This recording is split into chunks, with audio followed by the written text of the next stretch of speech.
Estamos de regreso aquí en InfoAnálisis. Estamos analizando desde varias perspectivas temas jurídicos que creo que nos interesan a todos. Hemos llegado ahora a tratar el tema de la condición del expresidente Ricardo Martinelli y don Rubén.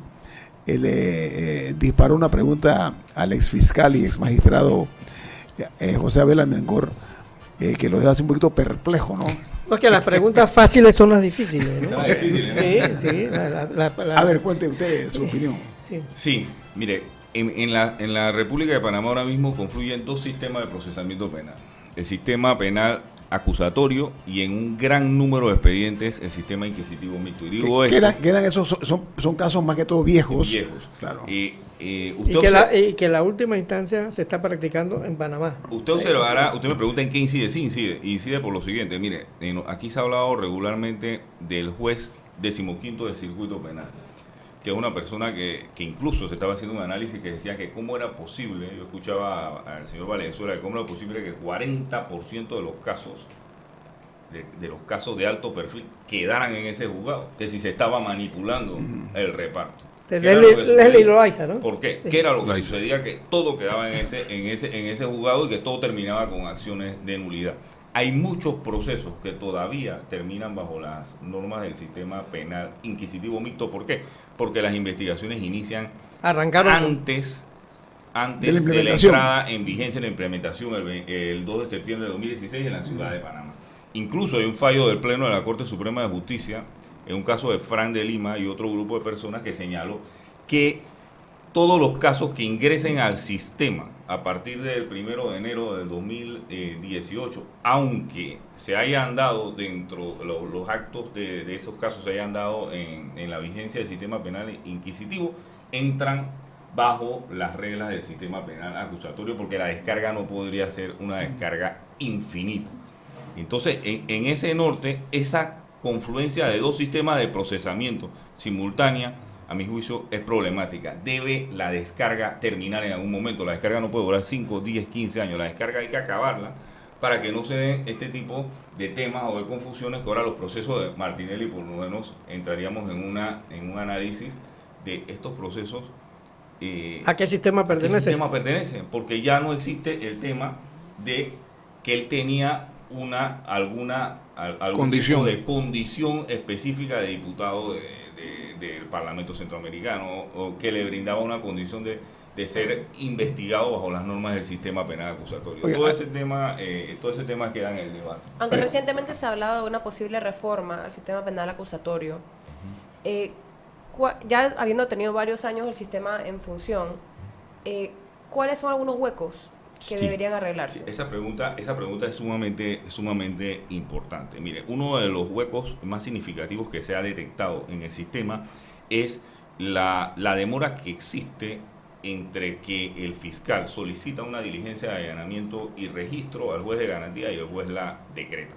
Esos minutos o esas horas son vitales. Que el fiscal recibe la información y hace la petición al juez de garantía, y el juez de garantía autoriza la diligencia de allanamiento, pueden ser los minutos que lleven a que la evidencia desaparezca, las personas huyan del lugar de los hechos. Es por eso que hay un par, por ejemplo, que se hablaba de que no se habían podido hacer detenciones porque faltaba la orden de un juez.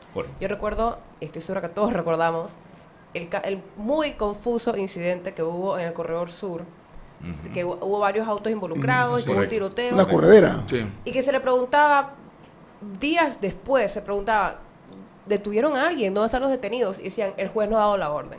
Días después. Mira, es tanto esto así que esto es una realidad ya latinoamericana. Ya en Colombia, en Bogotá, cuando se trató de implementar el sistema, y por eso es que en Panamá se inició por las provincias. Se inició por las provincias porque la densidad poblacional era menor y se pretendía ir adaptando y ver qué fallaba y qué no fallaba.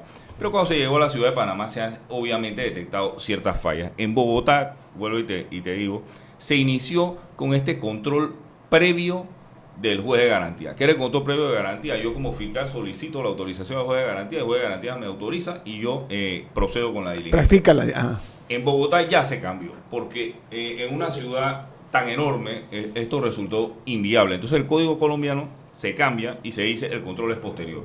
¿Qué significa que el control es posterior? El fiscal realiza la diligencia de allanamiento y registro y en 24 horas pone la petición ante el juez de garantía para que controle la diligencia de lo que él realizó. Pero ya accionó. Ya está hecha, ya accionó. Pero ¿cómo se hace para que no se abuse de una medida así? Esa es la discusión del $1.000.000.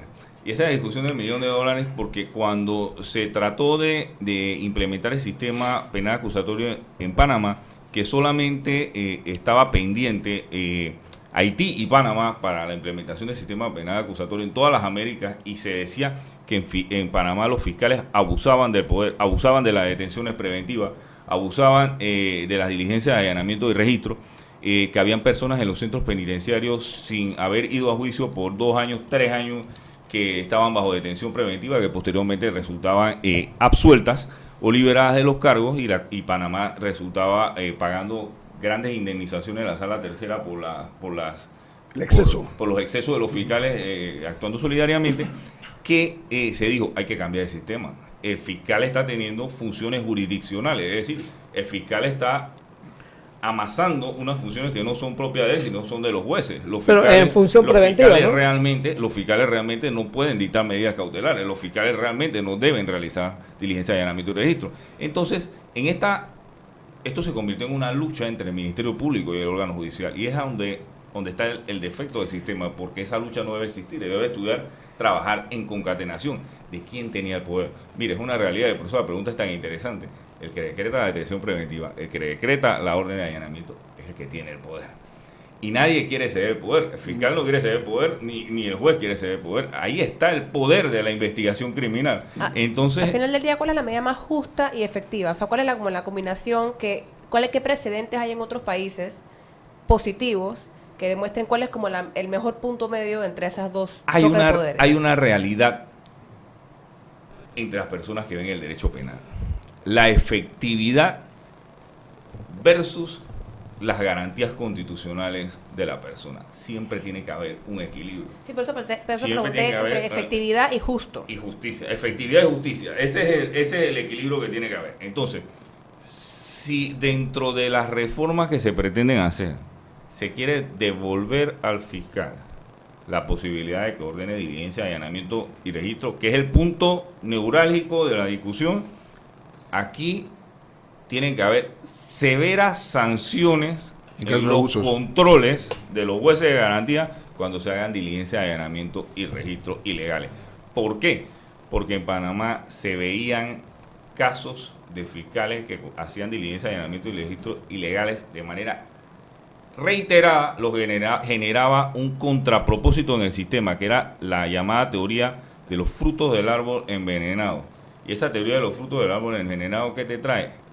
Que la prueba obtenida sea declarada ilícita. Entonces, si nosotros hacemos una diligencia de allanamiento mal hecha, sin justificación, sin establecer los motivos de esa diligencia, entonces, ¿qué traemos como consecuencia? Que el proceso se cae. Entonces, en los medios de comunicación dicen, el proceso se cayó. Pero es que el proceso se cayó porque la prueba se obtuvo de una manera que no era la correcta. Y lo contamina, ¿no? Y te contamina. Entonces hay un contrapropósito del sistema porque usted está haciéndole un favor a los delincuentes. ¿Y qué hace el sistema para limpiarse a sí mismo? O sea, hay manera de detectar de que, oye, ese fiscal, de que convenientemente el 20% de las indemnizaciones las tenemos que pagar por actuaciones de X fiscal. ¿Qué medidas tiene el sistema para detectar esos puntos negros y sacarlos del sistema? Interesante pregunta. El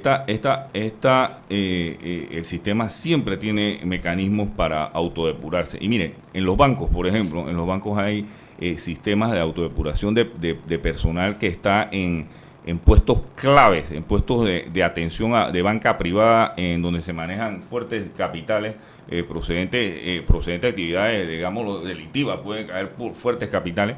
Y ellos analizan a la persona que está en esos cargos, analizan si esa persona tiene un perfil de riesgo financiero, si tiene muchas deudas, si esa persona tiene determinadas condiciones que la pudiera ser vulnerable a ser un blanco de crimen organizado. Y es ahí en donde usted, en sala tercera de los contenciosos administrativos de la Corte, han habido casos inclusive de banca estatal en donde personal de esta naturaleza ha demandado diciendo, me sacaron del banco porque vieron que yo tenía muchas deudas con agiotistas, con cuestiones y tal, y la Corte ha dicho, perfecto, el sistema tiene que autodepurarse. Yo no puedo tener una persona de riesgo dentro de un cargo de tal magnitud. Igual en el Ministerio Público. El Ministerio Público tiene que autodepurarse, tiene que verificar las relaciones de esa persona. Tú tienes que saber a quién tú estás nombrando en esos cargos. ¿Tiene que? ¿Lo hace? Bueno, evidentemente que las noticias de los últimos días nos indican que yo no lo veo tan así. Okay, vamos a ver. La comunidad panameña se vio impactada por el caso de un video filmado de un fiscal de homicidios que ha sido conminado a consumir cocaína. Ese video corrió por todas las redes sociales, pero también en los medios de comunicación. Pero ahora cayó otro fiscal más.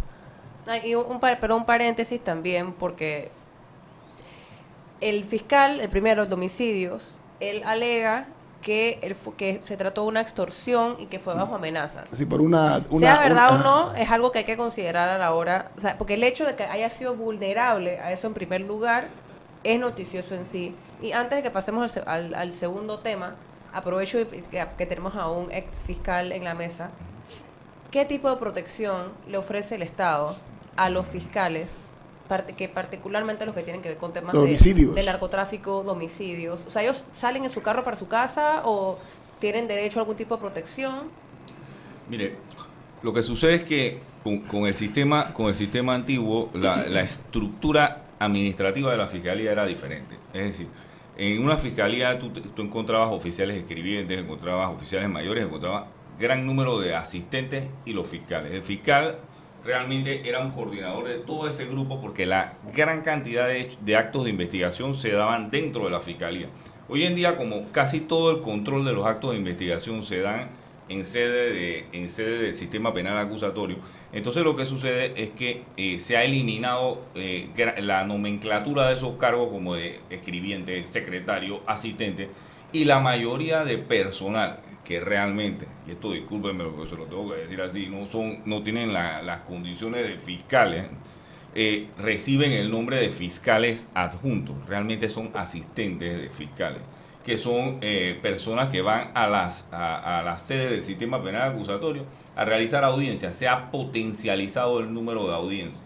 El número de audiencias ha crecido de manera increíble. Y no van los fiscales. Hay gente que audiencias para el 2022. Sí, ha crecido porque hay audiencia de control de incautación de datos, hay audiencia de control de todo. Las audiencias de control se han potencializado. Este es un tema que hay que verlo. Ya las audiencias no son nada más audiencia intermedia y audiencia ante el tribunal de juicio. Que era pero lo que el acusatorio no aceleraba estas cosas. Sí, el sistema penal acusatorio, prácticamente todos los actos que tienen que ver con derechos humanos los somete a control. Es por eso que, y ahí va la pregunta tuya, este fiscal era un fiscal adjunto. Realmente, en sede del sistema penal acusatorio, es un asistente que va y hace audiencias de homicidio. Si tiene o sea, él no era fiscal. Sí es un fiscal adjunto, pero realmente la función que la nomenclatura es adjunto, pero es una función como si fuera una función de asistente. Fue delegada por el fiscal. Por el fiscal titular del despacho, que es el fiscal. Okay. Que es el fiscal. Entonces, esta persona no tiene esa cobertura, vamos a decirlo así, de personal que esa protección. Esa protección. Pero si hubiera sido un fiscal de homicidios. Sí, la hubiera tenido, porque es el subfiscal superior coordinador de homicidios. Entonces, él cometió un error, y un grave error, que él no denunció esos hechos en el momento que ocurrieron. Él denunció esos hechos luego de que salió el video. Y ahí es donde está el error, ahí es donde está la suspicacia, y ahí es donde la comunidad se pone a pensar si realmente esa versión es cierta o no es cierta. Tengo un corte comercial. Este es un tema que hay que tocarlo, estamos obligados a tocarlo con la comunicación, por las implicaciones que esto conlleva. Miren, voy a irme in extremis. En Perú llegó un momento cuando estaba Sendero Luminoso, que amenazaban a los fiscales, a los jueces, a tal grado que no únicamente era ellos, sino a sus familiares, que tuvo que recurrirse a una figura que se llaman los jueces sin rostro. ¿Recuerdan ustedes, no? En Colombia también. En Colombia tuvo que hacerse otro tanto en su momento.